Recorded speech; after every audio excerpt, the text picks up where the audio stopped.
My talk this year is very interesting because this talk started out from last year. Last year, if you were here, it's like, and actually one of the best talks I gave of that version last year was here at DefCamp. It's the one that I use when I tell people to look at the video. I refer them to the one from DefCamp because I really like that talk that I gave here. And it was about, and what my concept of for that talk was trying to explain to people how by even doing the basic things, you could still break in to a location, you could still break into a place that's supposed to be secure. That was my intent. The talk was called Breaking in Bad. I'm the one who doesn't knock. And it's like, and I thought, that's what I'm going to show them. Well, some people got that, and others were like, this is Jason just trying to say how about of a badass he is by breaking into all these places. And I was like, no, that's not what I was really going for. It's like I was trying to show you what you need to do. But then I look at it and it's like, yes, all I'm doing is talking about how awesome I was in breaking into places. So I was like, this year, screw it, I'm going to give a whole talk on nothing but my failures. This is a talk straight up, and these aren't cool failures like I accidentally broke into a bank in Beirut that didn't hire me. I literally robbed the wrong bank in September. That's an awesome fail because I'm not in jail and I didn't go to prison. So that's an awesome fail. We're not going to talk about fails like that. We're not going to talk about fails like, oh, I left an orange out and I discovered penicillin, or, oh, look, while I was stealing from Tesla, I created the light bulb. No, we're not going to talk about those kind of fails. We're going to talk about these are really bad things that I screwed up. Don't do these. And one of the things I like about it is because if you notice the title of the talk, it's from the lyrics from the song by Queen, We Are the Champions. Because even when you're trying to be a champion, you have to admit one important thing: bad mistakes. We've made a few, right? So let's go in. The only thing you need to know about me is I failed. I do blue team, I do red team, and sometimes I suck at both. It's like, that's what the talk. Anything else you need to know about me, you can ask me or you can Google. It's like, it's that simple. What we're going to go over are, I'm going to give you 2 examples and lessons I've learned from being on the blue team, which is the defensive side, being one of the defenders. And then I'm going to give you 2 fails that I did as a red teamer, and the offensive side. And then I'm going to give you 2 fails I've done in the community. It's like in the hacker community that I've screwed up at a conference or just wherever. So let's jump right into it. My first time in information security, like professionally for the job, was back in 2000. I'm old, okay? 10 years before that, I was doing physical security. And I'm really old. It's like I was doing physical security and law enforcement back then. It's like, and you know what happens when you deal with physical security and you're dealing with people, and especially like in law enforcement? You realize every day on your job, you're meeting people at the worst possible time in their life.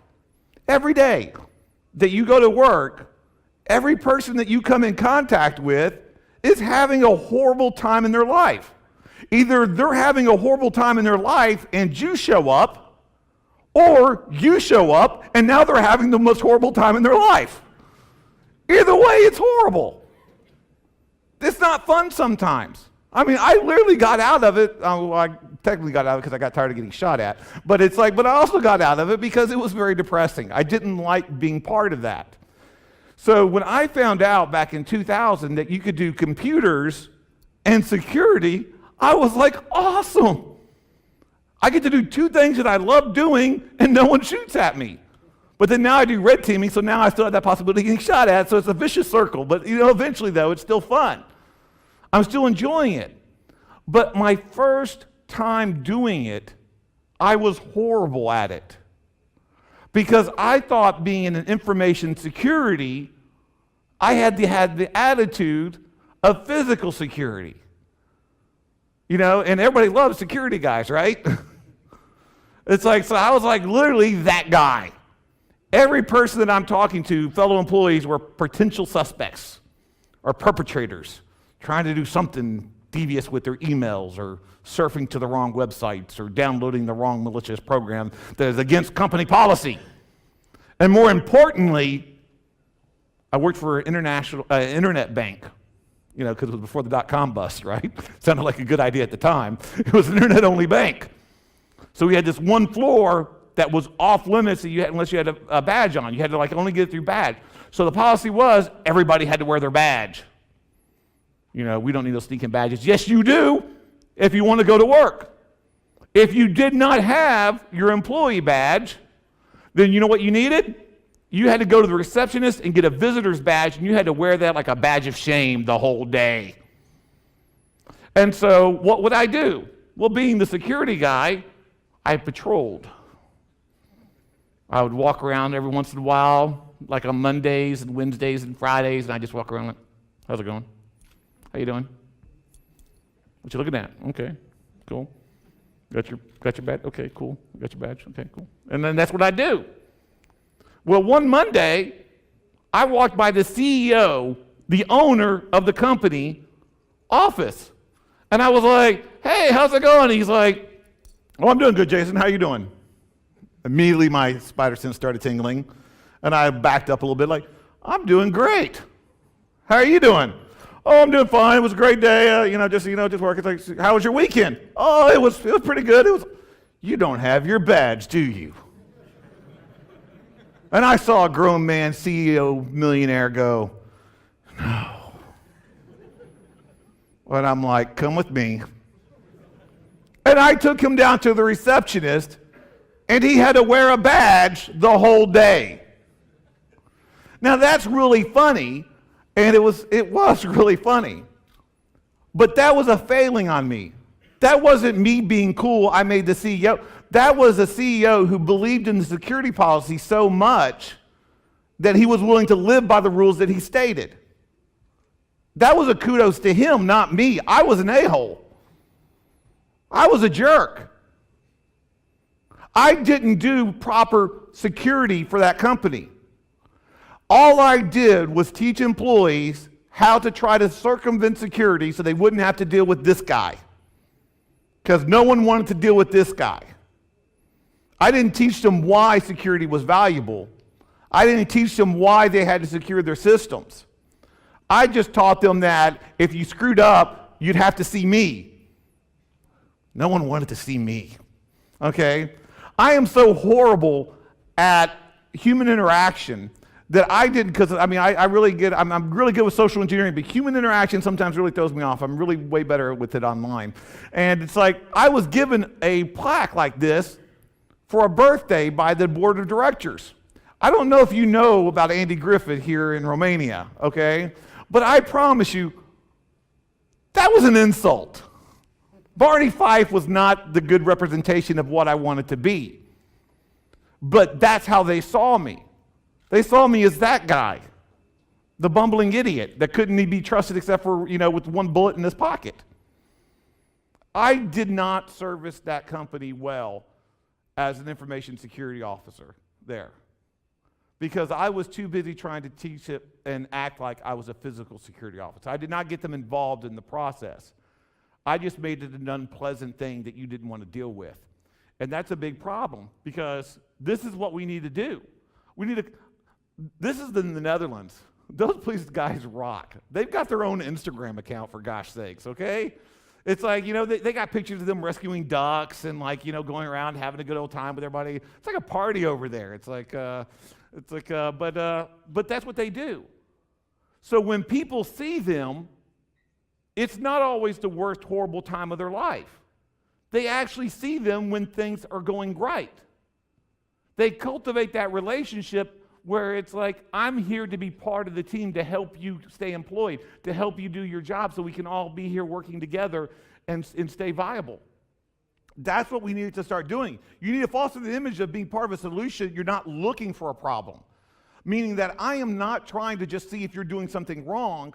I'm here to help secure you. I'm here to help keep you secure. I'm here to help be part of the team that we all work together.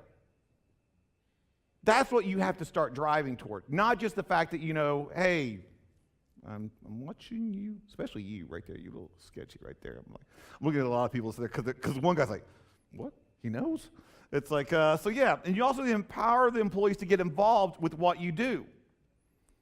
Does your employees know Every single one of them, from the CEO to the mailroom, they are part of your information security program. That's their job responsibility. They are part of the information security team.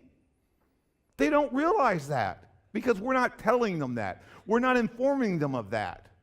But that's an important part of it. You have to let them know that they are part of the security team, and this is their responsibilities. And if you approach that to them on day one, guess what? They will be, because it's part of their job responsibilities. You're impacting directly how they feed and clothe their children. So they are going to do what is necessary to keep that job and keep employed. It's like when you go and you give a guy and you start someone to say, hey, I need you to work on this assembly plan, so you know, oh yeah, we hired you should know what you're doing. You train that person. You don't just let them go the first day and just go off and do what you show them how they're supposed to be doing that, how they make the widgets, you know, how they process the widgets, how they advertise the widgets, how they manage the widgets. You teach them all the widgetry things that need to be done. Well, teach them also that it's their job responsibility to secure the widgets, and they will secure the widgets because it's part of their job. Now, the next fail was, I promise you, one of the most embarrassing fails I've ever done. I mean, it was like really horrible. And it was not, because I didn't just, see, sometimes it's like, you know, I like to do everything spectacularly. And that includes failing sometimes, it turns out, because I failed spectacularly on this one. I was having to deal with networking, you know, the network guys, you know, the guys, you know, and sorry, is there any networking in here, people? Please don't raise your hand. I apologize in advance, okay? Oh, see, you already raised your hand, so now I know to target you, sorry. It's like, because it's like, we all know these networking guys, right? We got to make the network faster. We got to make the network faster. We got to speed it up. We got to increase the bandwidth. And security's like, no, hold on there. We need to slow it down. We need to inspect the packets. We need to see where it's going. And so there's always this butting of heads. It's like security and network hardly ever gets along. I mean, let's face it, it's mostly network's fault, but still, there's a problem with that. Okay, I've got issues, okay? I admit that right up front. It's like, so I had a problem with networking. It's like I would go over to the networking department when I needed them to check a firewall rule. I needed them to add something for the IDS signature when they needed to do something for me, okay? Because I was security and I had to go deal with networking. So it wasn't what we'd call a friendly relationship at all. So, but it was functioning and it worked because, you know, they had no choice. I mean, they needed to do it because we needed to stay secure, and I had to deal with it because, you know, I needed a network to put my security on. So one day, we had an alert. I was watching, I have a firewall monitor up on my cube that I watched like a soap opera, you know, it's like a little telenova. I was like constantly watching it. And then I started noticing this traffic. It was this telnet traffic that was being allowed from inside our network to other random servers or IP addresses in our network that I didn't know where they were going to. I mean, it's literally the worst case scenario. It's like getting that phone call and saying, the calls are coming from inside the house. You know, it's panic time, right? This is not a good experience. This is not a good feeling. So what do? Well, I go straight over to the networking guys, it's like networking department, and I talk to the supervisor, because why would I want to bother talking to the other guys, right? It's like, so I go and talk to the supervisor, like, look, this is what we're going on. I need you to check this out. I need to figure out, tell me where this is going. And so he goes and he says, yeah, that is an inside IP address, but they're hitting all our routers. And I'm like, oh no, incident. We got an incident. This is bad. I got to report this. We're having an incident now. Something's going on. My boss wasn't there that day. Yes, he's lived to regret that to this day. So my boss wasn't there, so who do I had to report to? Well, I had to go to my boss's boss, the CIO of the company. And I didn't go in there going, very free for a moment, we're having an incident, I need you to respond. No. I went to his door, to his office. He's like having a nice little working on it. Dude, we got an incident. I need you to come here with me. We need to go over, take a look at this. This is bad. Boom. So we went over there. Me and the CIO, we went over to the supervisor, network supervisor, like, you need to tell us what's going on. Tell them what's going on. This is, where are these coming from? What's going on? And we started working on it. About 5 minutes later, one of the networking guys, that's in the same area, raises his hand like we're in like elementary or something like. And I'm like, what? And he's like, could that be the service scan I'm doing from this Cisco managing product and stuff, to our routers? And I'm like, couldn't you have said that about 15 minutes earlier? And the CIO's looking at me like, couldn't you have waited about 15 minutes longer? And I'm like, yeah, I could. That was on me. I screwed up on so many different levels on that. It was like meta. It's like, I was a fail meme all at once right there. And one of the biggest problems was they didn't have to help me. Did they know what was going on? Probably. They're networking. They're soulless people. But still, sorry, guys. It's like, I'm sure you guys are different. They're not. It's like, it was a horrible. They probably knew what was going on. They wanted to do that at my expense. The reason, though, is because I let them, because I didn't give them any reason not to. I did not take care. I tried so hard to being good with the users, to making sure the users were part of the security. I never, applied that to the networking guys who knew they were actually part of the company as well and employees. It was a weird concept I had to start getting my head around. But I actually had to start understanding that they were actually part of the team too. I would literally, when I went over to networking, it was a hostile situation. I told my boss that I was heading over there, what my safe word was, and if I wasn't back in 30 minutes, I wanted black choppers coming getting me. It's like, but what I could start doing is actually listening to them, having communication and conversations with them before something happened. Actually just going over there and saying hello. How's it going? Because we got to understand something. They may be networking, unfortunately. We need them. It's like they may be networking, but they're still geeks, just like us. You may like Star Wars, they may like Star Trek, but everybody likes Babylon 5 and Firefly, right? So we always have common ground. There's always something that we can all talk to about. And if they're geeks just like you, they're broadcasting what they like because they've got the action figures and posters and stuff at their cube. So you know right there what they like. Start having conversations with them. Start actually involving yourself in what they're doing. Don't just be over there when you need something or when there's an issue that needs to be done. It's like you also have to develop communications before crisis. If I would have had a relationship with them before this actually happened, I would have actually known who to talk to, what actually they're working on. It turns out that the Department of Networking actually just doesn't mean network. You've got guys that are doing DNS and guys working on VPN and guys working on other networking related things that I don't care about. It's like, but they're all working on these other, know who is working on each area. So when you have an issue, when you have a security thing, you know who to talk to immediately. And the last thing, of course, is you search out all aspects of a situation, not just what you assume it to be. Because when you make assumptions, well, there's no umption. It's just you. So that's a problem. It's like, that's a problem. You need to actually work through it. You need to figure it out. So that was one of my biggest problems. So those are my two biggest blue team fails. It's like, and I'm really underselling exactly how horrible this last one was. It was pretty bad. It's like still networking's fault. But let's go to the next one. Let's go to the red team fail.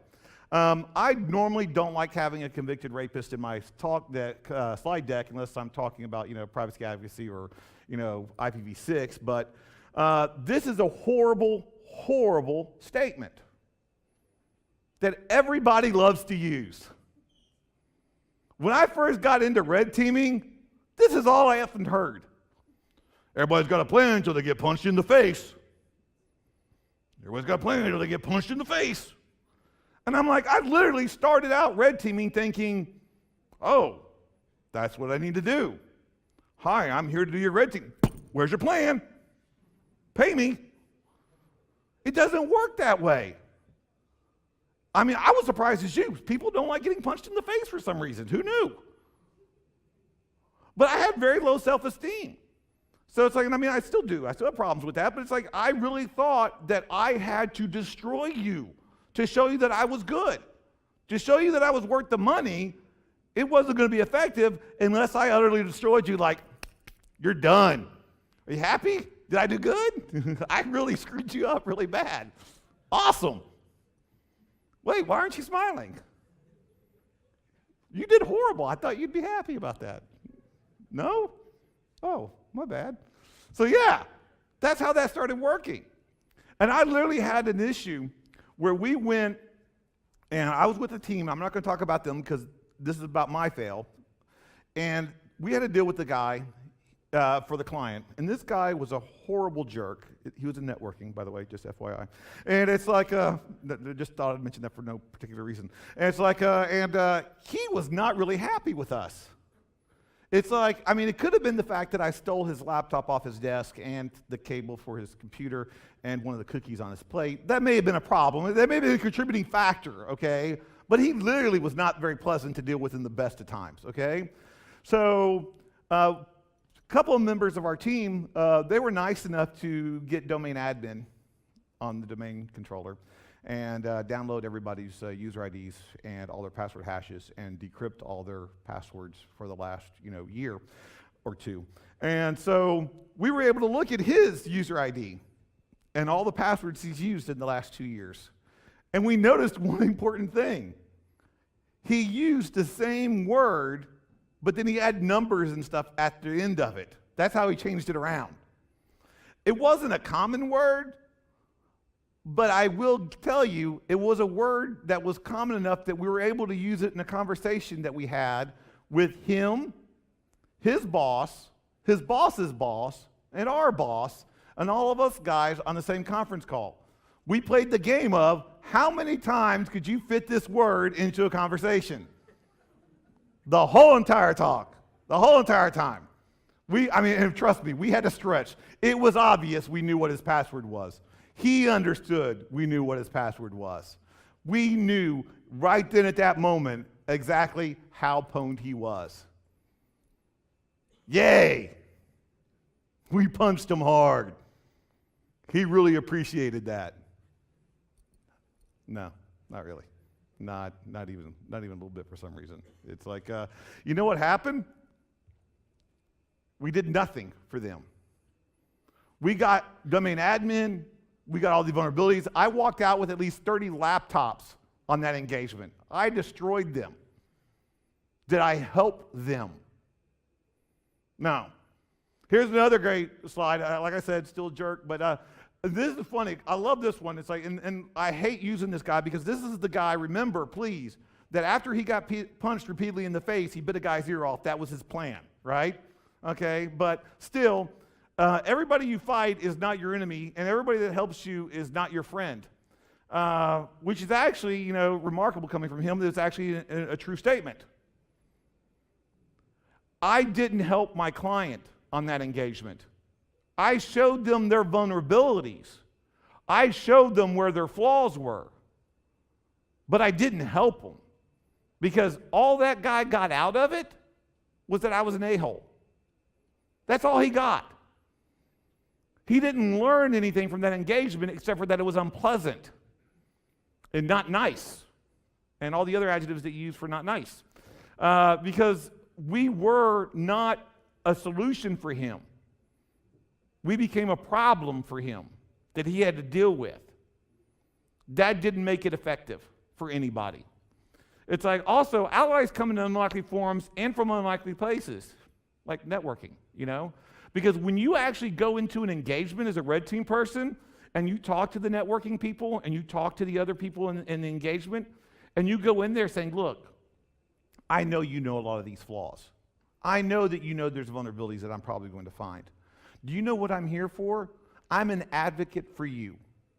I'm here to help you get those problems fixed by management. Management has brought me in here because they want to listen to my opinion on the vulnerabilities and the things that I'm going to find on this network. I'm not going to surprise you hardly with anything, okay? You're going to know these things, and you've been probably trying to get management to solve these issues.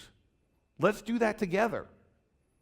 You go in that way, and I've literally had a networking guy go up to me and say, we have a development server that I've been telling them they needed a firewall on for like the last 2 years. It's over here on this IP range. I'm just saying, if you go and look at that scan, I don't think they gave you that range there, but if you look right there, you'll find something. And I'm like, oh, good to know.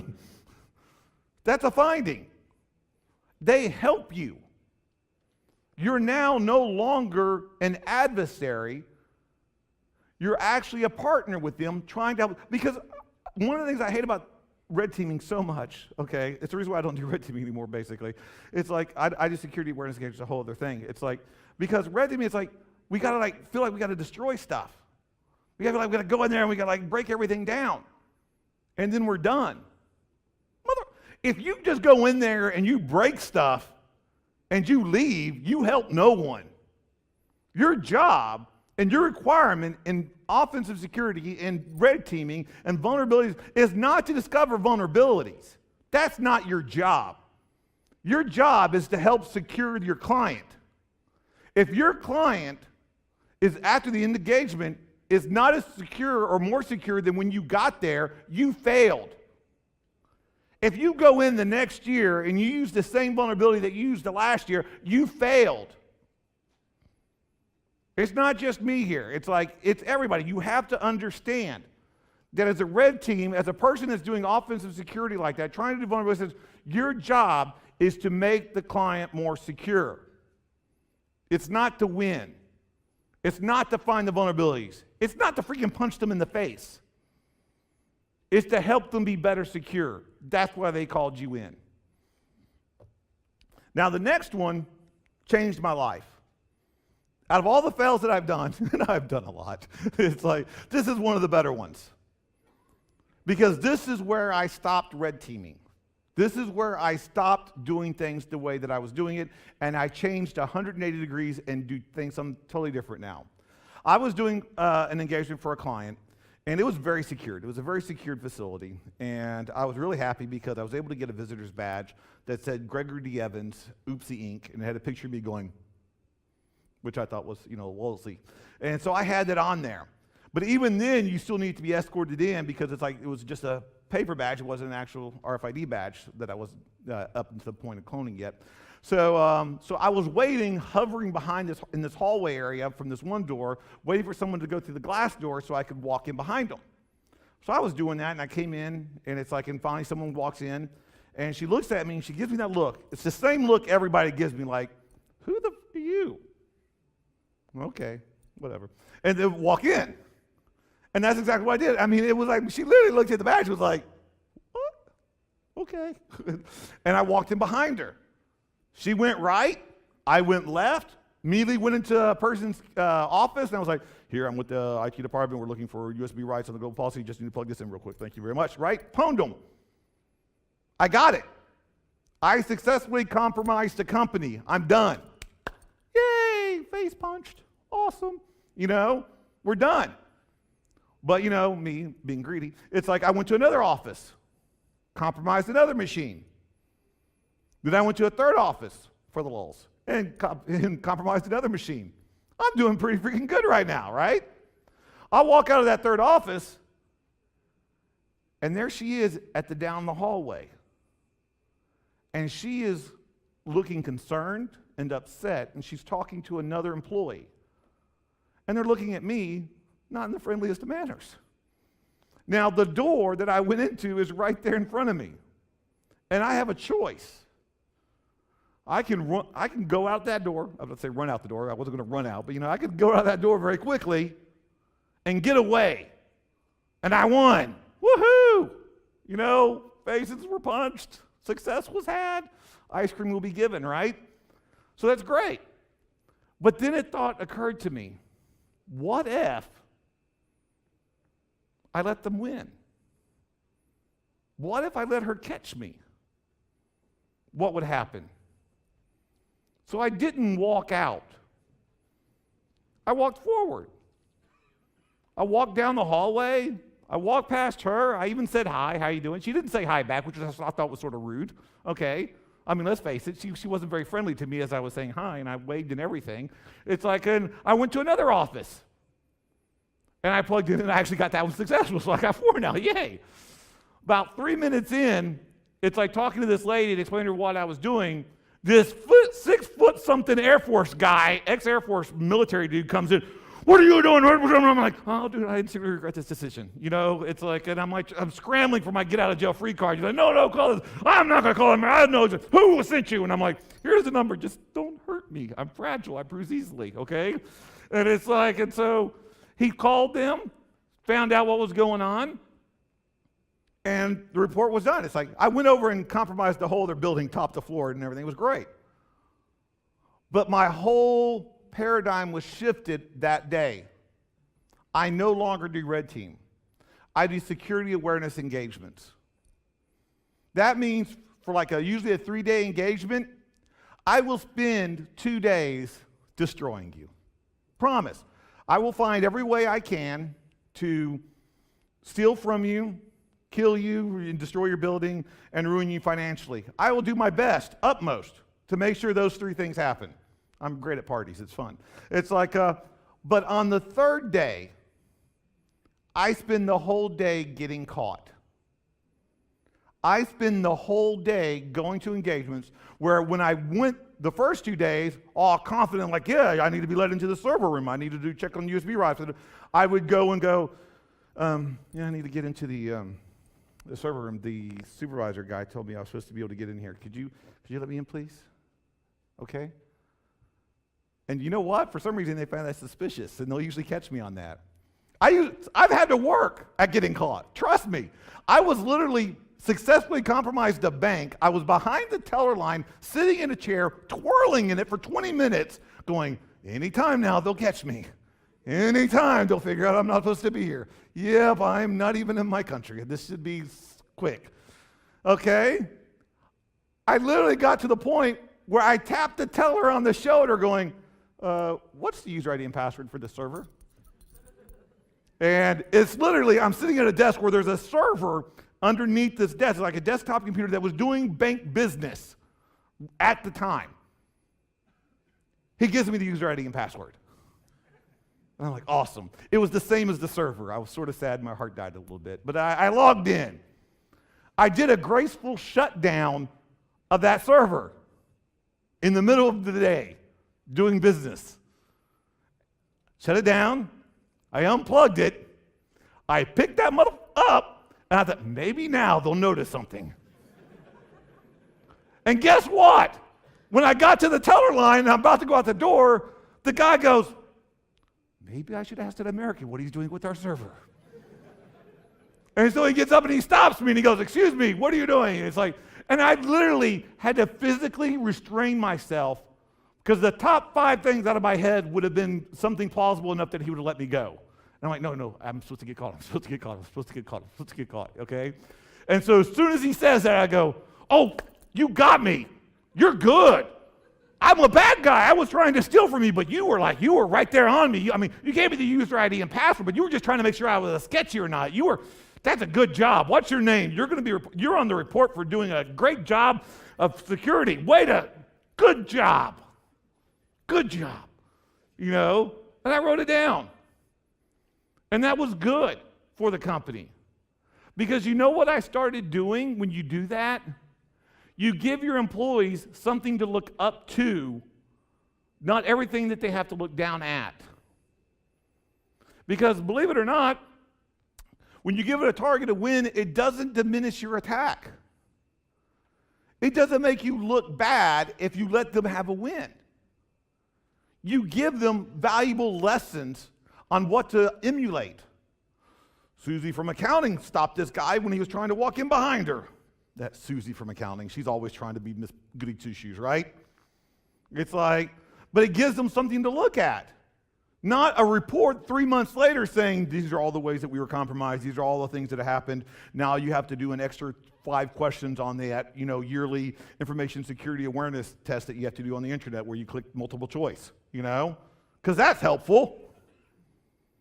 So you give them something to look at. You give them something to go do. This is what we need to be. You need to be more like Susie, okay? Also, servers don't respond to attack with resentment. People do. In other words, you're dealing with humans no matter what. You like to think that you're in your, what did Trump say, mom's basement and stuff, hacking away, doing an engagement for a client and you broke into their server. Do you realize that there's people there that are responsible for those servers that are going to have to answer to those vulnerabilities that you find? That affects a human being on the other side of it. There's still going to be people involved in it. I mean, they may be network people, but still, they're people. Okay? They're still going to be responsible for that. So everything that you do impacts a human's life.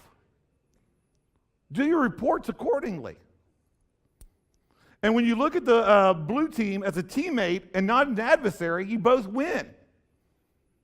When I started getting the blue team involved in what I was doing and showing them there that I was not just there to punch them in the face, it was amazing how I was treated. It's like it was also probably amazing because of how I act. It's like when I acted better as an advocate instead of as an adversary, that's when the change started. So you have to learn these things. That's what has to happen. So those are my two red team ones. Now let's go into the community fails. And this one, hold on, I'm getting a little, sorry.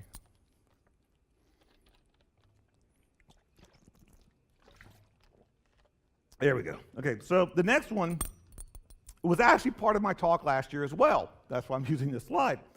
When I gave out that talk last year, how many people did I mention that were with me when I did those engagements? Nope. It was the Jason Street show, right? It was about all the times that I broke in and I did this or did that. And I realized that was wrong. Someone actually called me out on it. It's like, it was last year, it's like someone called me out on it. It's like, you're right. I didn't give them excuses. Gave them an apology. When I broke into that place in Jamaica, the financial, Andrew Nook and Michael Allen helped me to do the research and recon on that engagement. I may have would have gone in there solo and did all the compromising, but I had help getting that ready and getting prepared for that. It's like Khalil and Yentz, when I'm doing the stuff in Beirut and I was working on a spearfishing campaign, and on one of those engagements, they're the ones that helped did the recon, helped get the web page up and get the beep server running. It's like when I was doing the one with the state treasury, it was Philippe and Adriel that actually was helping me with the networking side of it that pwned them so much that they requested a social engineering guy to come in and help them with it. Does that make my talk less? Because I gave credit to people who helped. There's a guy named Dave Kennedy. I don't know if you've heard of him, but if you've seen his talks, you can play the drinking game on all the credit he gives to people who have helped him during his talk. Well, this person helped with this tool, or this person came up with this thing, or I used this from this person. I don't leave his talk going, what an idiot, he needed all this help from all these people. I came out with more sources of information that I could go look at and other people I could learn from. It's one of the problems with our community. It's like, we come in and we like to go in and go like, yeah, this is what we did. I broke in here, this is what I did. Like, that's it. Like, there was nothing else. There was no failures during that talk, I just learned how to do it instantly, and I made this talk. This vulnerability just happened. It was calling to me. No. How many times did you destroy your computer?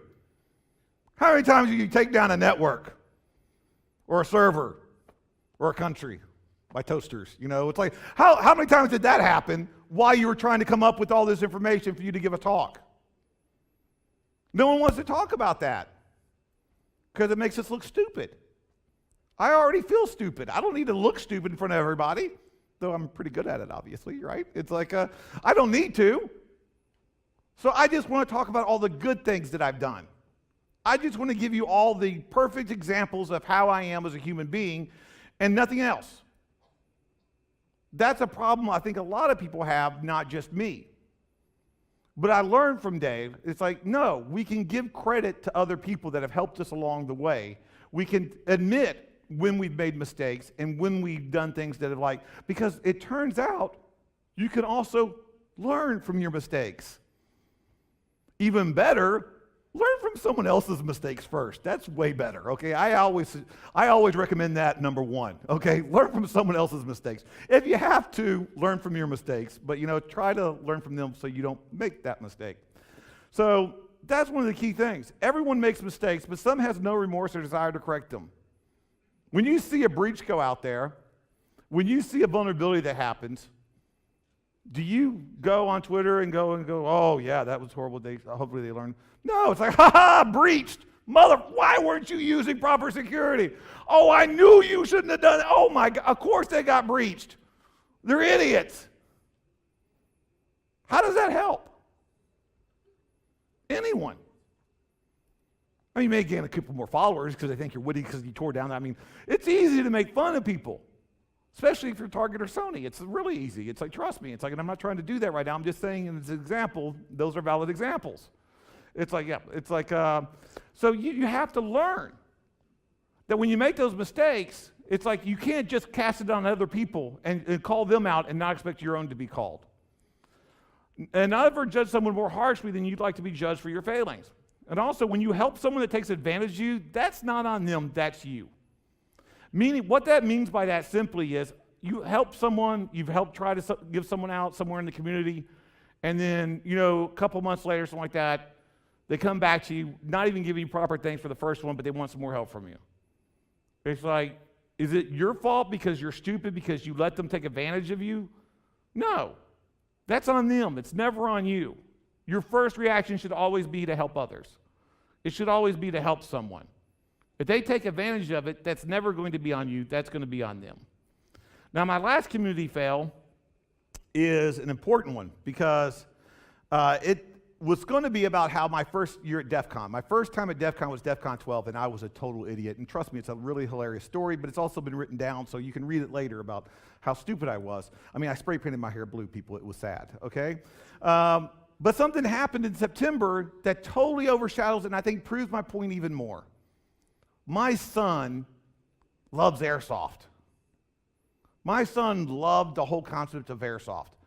He wanted to go shoot airsoft for his birthday.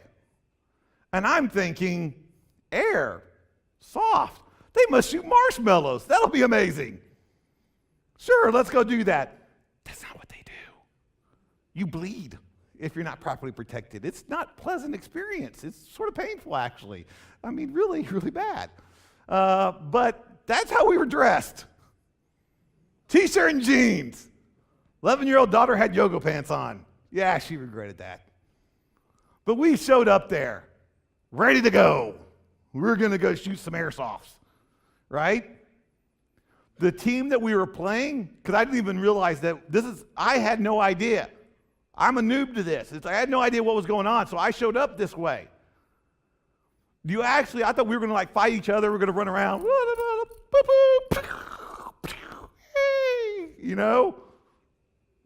There was another team. They were in full camo with body armor and helmets and masks. I thought they were raiding Mogadishu or something. I mean, what's up? That's what they were dressed like. And we went in and we challenged them and we fought them. My daughter got first kill, which was really cool. And then they started to spawn camp us. Because once you got shot, you had to go back to this room inside this abandoned building and you had to come back out of that door.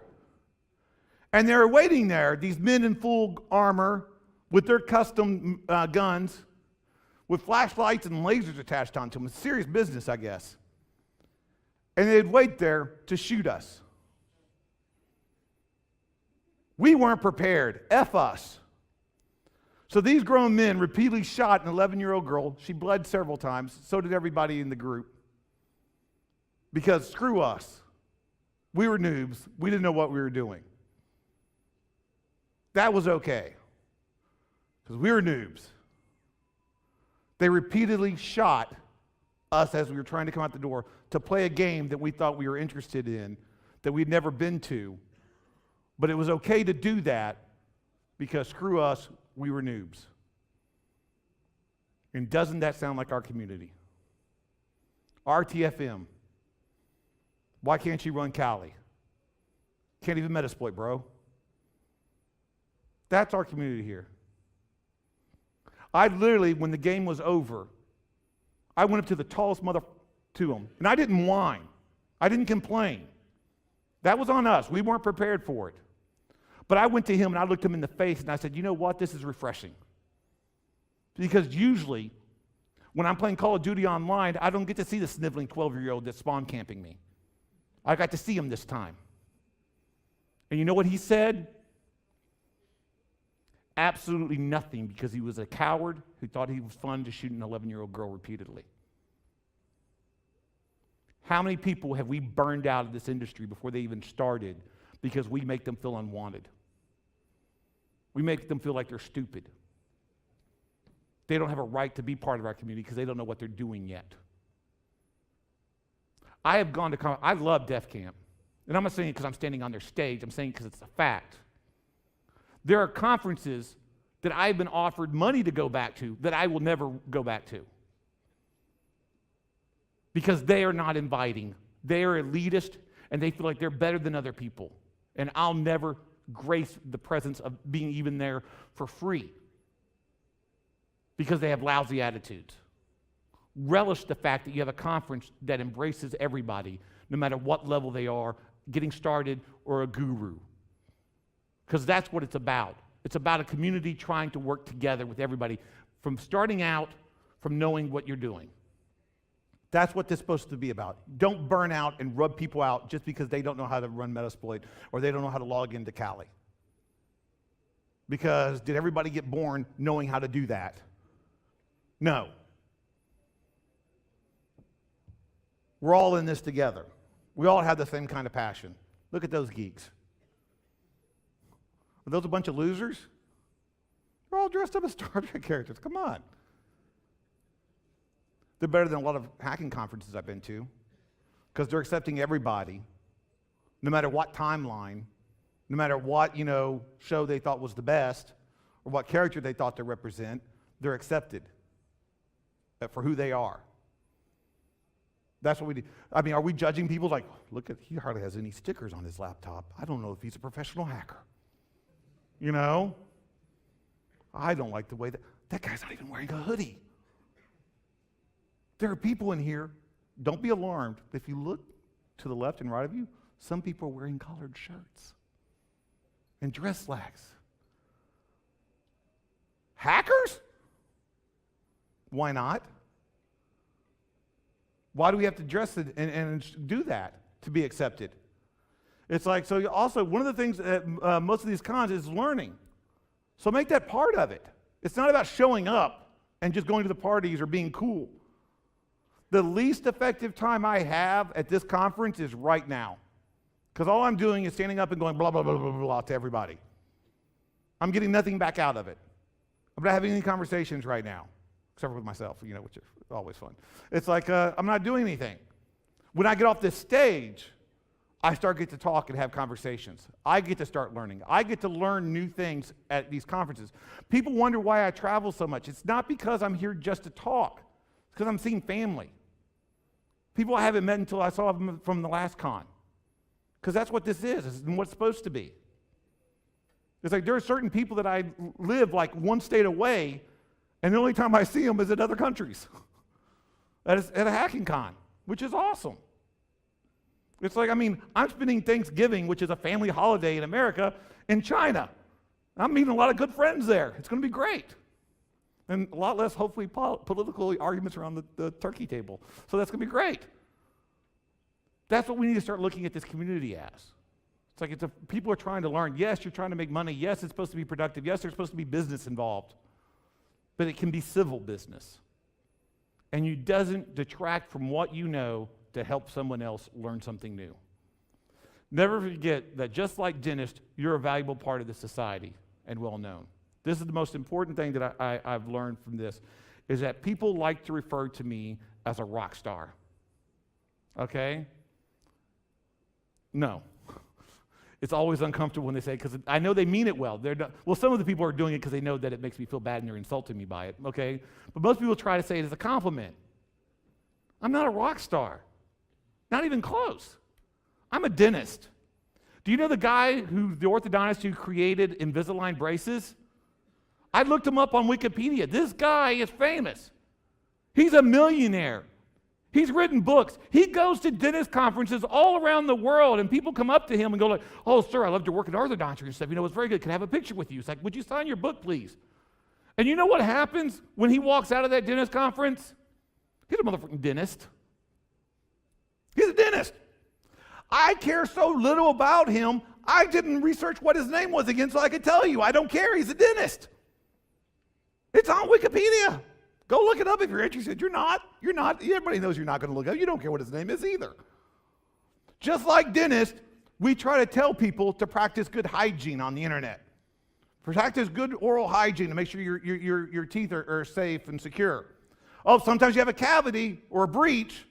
Oh, that's going to cost you. It's going to be painful. It's going to be expensive.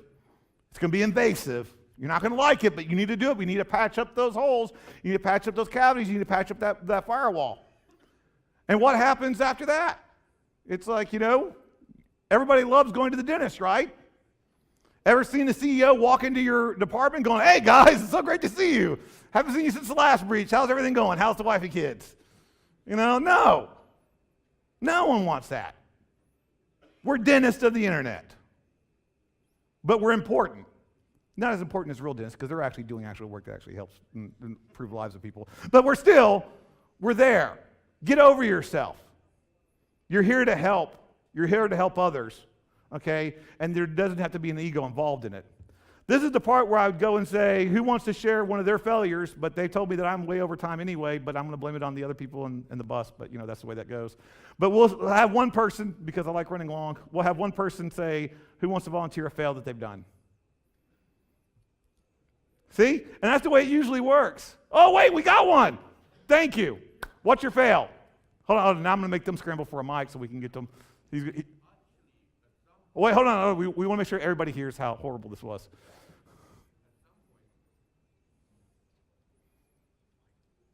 At some point, I actually published Amazon Web Service keys on GitHub. Oh. Yeah, I was that stupid. A lot of people like that, though. You helped out a lot of people, I'm sure, on GitHub. Not really. It took like an hour to say, I spawned 20 instances suddenly. Oh, yeah. That's Amazon actually wrote to me, and they were like, this seems unusual. Your account is usually like this. Now it's grown 20 times in 2 hours. But you learned from that. Are you sure? I felt extremely stupid. The Amazon support team was very helpful. And after that, I spent 2 days making sure that everything I had skipped on was best practice. Very good. Yeah, it was You learned from that mistake. But it was very painful, but I'd like to think useful, yeah. Well, awesome. Well, thank you for that. Failures happen to every one of us. Everyone in this room could have stood up and said something. Not many people want to. But it happens. We've all failed. The key thing is to have learned from it.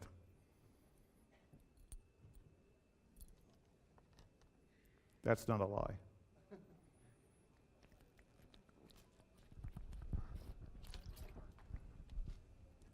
Okay then, I'm done. Wait, there's still some more slides.